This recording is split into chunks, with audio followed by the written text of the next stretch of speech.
जानबूझ के एक गंदा धर्म আজকেই বলেছেন কলকাতায় দাঁড়িয়ে হিন্দু ধর্ম গঙ্গা ধর্ম, হিন্দিতে গঙ্গা, তার বাংলা করলে কি জানায়? নোংরা। আপনি হিন্দু, আপনার ধর্ম নোংরা। কাল যাহা মথা বাড়ি, আগামীকাল তাহা তোমার বাড়ি। এ হিন্দু তুমি জাগো, কিছু ভাতার জন্য অথবা সুস্থভাবে বেঁচে থাকার জন্য গুন্ডাদের ভয়ে রাম মন্দির উদ্বোধন হবে, কলকাতাতে পার্ক সার্কাসে সম্প্রীতির মিছিল হবে। 492 বছর পরে রাম মন্দির আমরা পেয়েছি। রাজনীতির কোনো কথা নয়, এটাই ধ্রুব সত্য। নরেন্দ্র মোদীজি প্রধানমন্ত্রী না থাকলে কোনদিন রাম মন্দির আমরা পেতাম না। 1,70,000 হিন্দু প্রাণ দিয়েছে রাম মন্দিরের জন্য। হিন্দু ধর্মকে গান্দা ধর্ম আখ্যা মমতার। নমস্কার বন্ধুরা, আমার নাম ধ্রুবজ্যোতি সরকার। বিজেপির হিন্দু ধর্মকে গান্দা ধর্ম আখ্যা নিয়ে মমতাকে আক্রমণ শুভেন্দু। শুনুন কি বললেন বিরোধী দল নেতা। যারা ঈদের শুভেচ্ছা জানিয়েছেন তাদেরকে প্রতি শুভেচ্ছা জানিয়েছেন, সমস্যা কিছু নেই।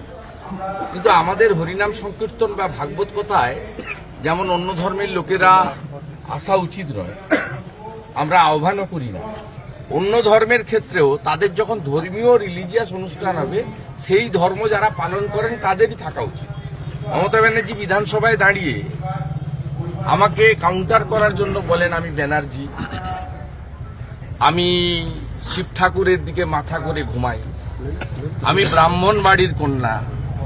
এগুলো বলার পরে তিনি কি করে খেলাফত কমিটি আয়োজিত অনুষ্ঠানে যান? এক নম্বর, ইসলাম ধর্ম সম্পর্কে বেশি জানি না, কিন্তু আমি যেটুকু জানি সেখানে তাদের নারীরা আলাদাভাবে ধর্ম পালন করে, পুরুষরা আলাদাভাবে ধর্ম পালন করে।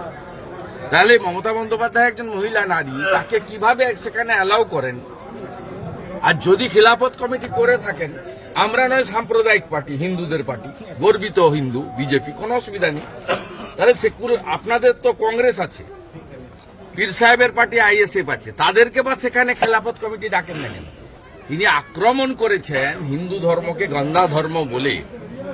ও বলছেন ওরা দাঙ্গা করতে এলে আপনারা তাড়িয়ে দেবেন। আরে হিন্দুরা কোথাও দাঙ্গা করে না। আমি যে মাটিতে দাঁড়িয়ে আছি, এখানে নুপুর শর্মার একটি মন্তব্য নিয়ে এই বেথুয়া এবং নাকাশিপাড়ায় কি হয়েছিল সবাই জানে। আরে বেছে বেছে হিন্দুদের দোকান ভাঙা হয়েছে এবং নাকাশিপাড়া রেল স্টেশনকে জ্বালিয়ে দেওয়া হয়েছিল। হিন্দুরা কোথাও করে না এসব জিনিস। হিন্দুরা মোথাবাড়িতেও করেনি, নওদাতেও করেনি, বেলডাঙ্গাতেও করেনি। আমাদের সংস্কৃতি কালচার এগুলো শেখায় না। দাঙ্গা করে পলিটিক্যাল পার্টি মুনিয়ে উনি বিজেপিকে ইঙ্গিত করে এসব কথা বলেছেন।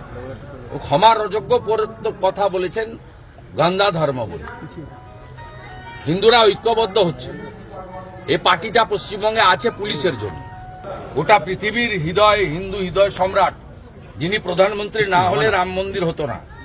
তাই হিন্দু হৃদয় সম্রাট নরেন্দ্র মোদীজির ছবি আমরা দিয়েছি, যিনি কেদারধাম বানিয়েছেন, কাশীধাম বানিয়েছেন, মহাকাল উজ্জয়িনী বানিয়েছেন, যিনি 370 তুলে দিয়েছেন, কাশ্মীরের হিন্দু পণ্ডিতদের বাঁচিয়েছেন, যিনি আফগানিস্তান থেকে হিন্দু, শিখ, জৈন তাদেরকে দেবী শক্তি এয়ারফোর্স করে ভারতবর্ষে এনে তাদের প্রাণ বাঁচিয়েছেন।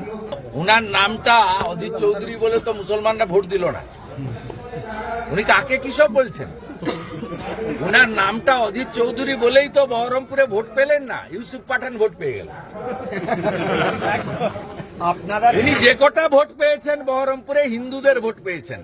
ওই জন্য ডাক্তার নির্মল সাহা জিততে পারেনি। হিন্দুরা অত সাম্প্রদায়িক না। যে কটা ভোট উনি পেয়েছেন হিন্দুদের ভোট, আর উনি জিততে পারেননি শুধুমাত্র উনার নামটা অধীর রঞ্জন চৌধুরী বলে। মুসলিমরা ভোট দেয়নি, ইউসুফ পাঠানকে ভোট দিয়েছে, গুজরাটের লোক। কি প্রশ্ন করেছে? আমার বক্তব্য হচ্ছে প্রশ্নগুলো কি ভুল। একটা প্রশ্ন হচ্ছে আপনি চোর, মমতা ব্যানার্জি তো চোর সবাই জানে। বলেছে অভয়ার মৃত্যুর জন্য আপনি দায়ী। এভিডেন্স টেস্টটা তো আপনি করেছেন, 10 লক্ষ টাকা ঘুষ দিতে চেয়েছিলেন পরিবার, এটা কি ভুল? আরেকজন বলেছে আপনি হিন্দু নিধন করছেন, এটাও কি ভুল? প্রশ্নগুলো সঠিক, কে করেছে আমি জানি না, আমি তাদের চিনি না। প্রশ্নকর্তার আইডেন্টিটি আমি জানি না। তারা বিজেপি না সিপিএম না অন্য কেউ না সুশীল সমাজ না এনআরআই না ওখানকার রেসিডেন্ট বাঙালি না অবাঙালি আমি চিনি না, কিন্তু প্রশ্ন যেগুলো শুনেছি মিডিয়াতে 3টে প্রশ্নই ঠিক।